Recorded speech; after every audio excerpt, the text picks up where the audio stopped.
시니어 여러분, 혹시 이런 생각 한 번이라도 해보신 적 있으신가요? 이 돈 정당하게 번 건데 은행에 넣어도 괜찮은 걸까? 요즘 현금 거래 때문에 많이 불안하고 걱정되시죠? 최근 국세청의 AI, 현금 거래 분석 시스템이 강화되면서 금융거래가 괜히 신경 쓰이고 눈치 보인다는 분들이 많습니다. 통장에 목돈을 넣었다가 세무서에서 연락 올까봐 망설이는 분들도 계시고요. 실제로 이런 걱정 때문에 예금을 주저하시는 분들을 많이 봅니다. 제가 아는 한 분도 그러셨습니다. 평생 모은 돈을 은행에 넣으려다 혹시 모를 세무조사 때문에 그냥 돌아오셨다고 합니다. 이런 불안감은 단순한 기호가 아닙니다. 국세청 AI는 이제 개인의 금융거래 내역을 실시간으로 분석하고 있습니다. 소액이라도 반복적인 이체나 고액 현금 입출금 등 증여가 의심되는 거래를 포착하여 세무조사 대상을 선정하죠. 돈의 출처가 아무리 정당하다고 해도 미리 준비하지 않으면 문제가 될 수 있습니다. 억울하지만 실제로 벌어지고 있는 일입니다. 선량한 시니어분들이 정당한 돈을 거래하는 것조차 두려워해야 하는 세상. 도대체 왜 이런 일이 벌어지는 걸까요? 오늘 영상에서는 이러한 불안감을 해소하고 국세청 AI도 의심하지 못할 5가지 절세 방법을 실제 사례와 함께 쉽고 분명하게 알려드리겠습니다. 이 영상을 끝까지 보시면 여러분은 더 이상 현금 거래나 자녀에게 돈을 주는 일로 불안해하지 않으셔도 됩니다. 오늘 제가 말씀드릴 내용은 단순히 이론적인 이야기가 아닙니다.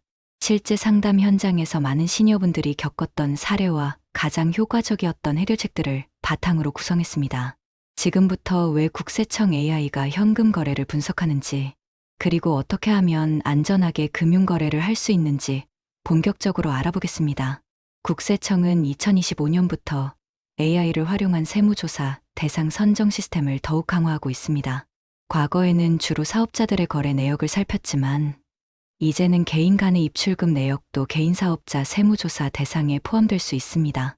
특히 AI는 소액이라도 반복적으로 이체되거나 한 번에 고액이 현금으로 입출금되는 경우를 증여, 의심 거래로 포착합니다. 이러한 거래 패턴을 실시간으로 분석하여 자금 흐름의 불일치, 가족 간 비정상적인 거래, 신고 내용과 실제 자금 사용 패턴의 불일치 등을 종합적으로 검토하죠. AI는 국세청 내부 자료뿐만 아니라 금융정보분석원, 즉 FIU 보고 자료, 그리고 다른 외부 기관의 자료까지 통합하여 분석합니다. 이는 신고 자료의 불일치나 비정상적인 거래 패턴을 찾아내기 위함입니다. 그렇다면 우리가 현금 거래를 할 때 특히 주의해야 할 점은 무엇일까요? 먼저 1천만 원 이상의 현금을 인출할 경우 금융정보분석원 FIU에 자동으로 보고됩니다. 또한 1천만 원 미만이라도 반복적이거나 의심스러운 방식으로 인출할 경우에도 보고 대상이 될 수 있습니다. 만약 출처를 숨기려는 의도가 있다고 판단되는 고액 현금 인출은 세무조사의 주요 표적이 될 수 있습니다. 예를 들어 자녀 결혼 축의금처럼 현금 거래가 불가피한 상황이라면 은행에 미리 용도를 설명해 두는 것이 좋습니다. 그러면 문제가 될 가능성이 훨씬 줄어듭니다. 또한 가족 간의 계좌 이체는 주의해야 합니다. 증여세 신고를 누락하면 큰 문제가 될 수 있습니다. 간혹 차용증을 작성하면 괜찮다고 생각하는 분들이 계시지만 차용증만으로는 충분하지 않을 수 있습니다. 특히 AI는 1천만 원 미만의 소액 거래라도 분석하여 의심 거래로 판단할 수 있습니다. 반복적이거나 일정한 패턴을 보이는 가족 간의 소액 거래는 세무당국의 집중적인 관심 대상이 될 수 있으니 주의해야 합니다. 그렇다면 이러한 AI 분석 시스템 속에서 시니어분들이 안전하게 재산을 지키고 절세할 수 있는 구체적인 방법은 무엇일까요? 지금부터 5가지 핵심 절세 방법을 실제 사례와 함께 자세히 알려드리겠습니다. 첫 번째 절세 방법은 바로 거래 출처를 증명할 수 있는 서류를 미리 준비하는 것입니다. 국세청은 단순히 돈이 많다는 이유로 세금을 매기는 것이 아닙니다. 이 돈이 어디서 왔는지, 즉 출처를 중요하게 생각합니다. 예를 들어 가게를 정리하고 생긴 돈이라면, 폐업 신고서, 부동산을 팔고 받은 돈이라면, 매매 계약서 사본, 자영업 매출이라면 간이 영수증이라도 좋습니다. 이런 서류들을 미리 준비해두면 나중에 세무서에서 소명을 요구했을 때 명확하게 증명할 수 있습니다. 말로만 장사해서 벌었습니다 하는 것은 증명이 되지 않습니다. 하지만 관련 서류 한 장만 있어도 세무서에서는 확실한 거래이구나 하고 넘어가는 경우가 많습니다. 100마디 말보다 서류 하나가 훨씬 중요합니다. 두 번째 절세 방법은 목적이 분명한 거래에는 관련 서류를 함께 제시하는 것입니다. 예전에 70대 어르신 한 분이 아파트 계약금으로 5천만 원을 출금하려 했는데 괜히 눈치가 보여서 현금으로 나눠 인출해야 하냐고 물으셨습니다. 저는 매매 계약서 사본 한 장만 들고 가셔도 된다고 말씀드렸고 실제로 계약서를 보여주니 아무 문제 없이 처리되었습니다. 큰 돈을 입금하거나 출금할 때 그 용도를 명확하게 보여주기만 하면 오해받을 일이 없습니다. 예를 들어 자녀 결혼 축의금을 받았다면 축의금 명단과 함께 은행에 설명하면 됩니다. 이렇게 목적을 증명할 수 있는 서류를 제시하는 것이 중요합니다. 세 번째 절세 방법은 분할 입금은 절대 하지 않는 것입니다. 아직도 많은 분들이 1천만 원 넘으면 안 되니까 900만 원씩 나눠서 넣자고 생각하십니다. 하지만 지금은 국세청 AI가 그런 패턴을 사람보다 훨씬 빠르고 정밀하게 분석합니다. 오히려 한 번에 넣는 것보다 쪼개서 여러 번 넣는 것이 더 의심을 살 수 있습니다. 실제로 분할 입금 때문에 세무조사를 받아 찾아오신 분들이 많이 계십니다. 큰 돈이라도 한 번에 입금하고 그 돈의 출처를 설명할 수 있는 서류를 준비하는 것이 훨씬 안전하고 절차도 간편합니다. 괜히 나눠서 입금하려다 불필요한 의심을 받지 마십시오. 네 번째 절세 방법은 자녀 명의 통장 함정을 피하는 것입니다. 자녀에게 돈을 물려주고 싶은 마음은 충분히 이해합니다.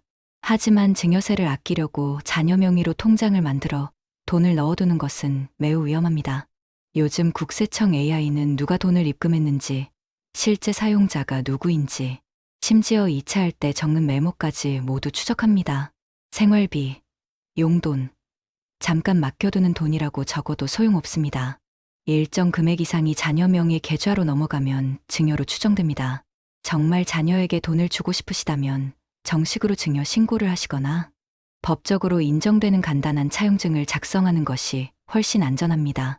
차용증 작성 시에는 자녀의 소득 대비 과도한 금액을 빌려주거나 차용기간을 너무 길게 설정하면 국세청에서 인정하지 않을 수 있습니다. 이자율을 설정하고 실제로 이자를 주고받는 것이 중요합니다. 애매하게 숨기려다가 나중에 증여세 폭탄을 맞는 분들을 상담 현장에서 정말 많이 봤습니다. 투명하게 하는 것이 결국 가장 안전한 길입니다. 마지막 다섯 번째 절세 방법은 현금보다는 계좌 이체나 카드 사용을 적극적으로 활용하는 것입니다. 현금은 흔적이 남지 않습니다. 나중에 설명하려고 해도 언제 어디서 무슨 돈이었는지 소명하기 어렵습니다. 하지만 계좌 이체나 카드 결제는 자동으로 기록이 남기 때문에 세무서에서도 따로 설명할 필요가 없습니다. 실제로 이 사실을 알고 난 후로는 지갑 안에 현금을 거의 안 들고 다니시는 분들도 계십니다. 내가 언제 뭘 썼는지 스스로도 정리가 되니 마음이 훨씬 편하다고 말씀하십니다. 지금은 매달 가계부를 쓰고 자산 정리 노트를 손으로 적으면서 자녀들과도 자산 관리에 대해 미리 상의하는 분들도 많습니다. 이러한 작은 변화가 여러분의 자산을 안전하게 지켜줄 것입니다. 이 5가지 방법을 실천하면 국세청 AI의 감시망에서도 안전하게 금융거래를 할 수 있습니다. 물론 모든 국민의 계좌를 AI가 실시간으로 감시한다는 것은 과장된 정보입니다. 탈세 의혹이 없는 한 개인의 모든 거래를 실시간으로 들여다볼 수는 없습니다. 하지만 AI 세무조사가 강화되는 만큼 평소 금융거래 및 세금 신고에 유의하는 것이 중요합니다. 과도한 불안감을 가질 필요는 없지만 늘 대비하는 자세가 필요합니다. 마지막으로 한 가지 더 강조하고 싶은 것은 세무 전문가의 도움을 받는 것입니다. 세무조사에 혼자 대응하는 것은 어려울 수 있습니다. 세무사의 도움을 받으면 훨씬 체계적이고 효율적으로 대응할 수 있습니다. 만약 세무서에서 연락이 온다면 명확하고 논리적인 소명서를 작성하여 제출해야 합니다. 이 모든 과정에서 전문가의 조언은 큰 힘이 될 것입니다. 지금 현금 거래 때문에 망설이고 계신가요? 자녀에게 돈을 주고 싶은데 세금이 걱정되시나요? 그렇다면 오늘 알려드린 5가지 방법을 하나씩 실천해 보시기 바랍니다. 복잡한 일이 아닙니다. 단지 미리 알고 준비하느냐 아니냐의 차이일 뿐입니다. 오늘 영상이 도움이 되셨다면 좋아요 버튼 잊지 마세요. 궁금한 점은 댓글로 남겨주시면 가능한 범위 안에서 자세히 안내드리겠습니다. 정보는 나를 지키는 무기입니다. 준비는 자신감을 만들고 그 자신감이 바로 여러분의 소중한 자산을 지켜주는 방패가 됩니다. 영상 끝까지 시청해 주셔서 감사합니다. 이 이야기들이 여러분의 노후에 작은 힘이 되었다면 좋아요와 구독 부탁드립니다. 여러분의 한 번의 클릭은 이 채널이 더 좋은 정보를 만들 수 있는 큰 응원이 됩니다. 또 주변에 필요한 분이 있다면 함께 나눠주시고 공유해주세요. 여러분의 따뜻한 나눔이 누군가의 노년을 밝힙니다.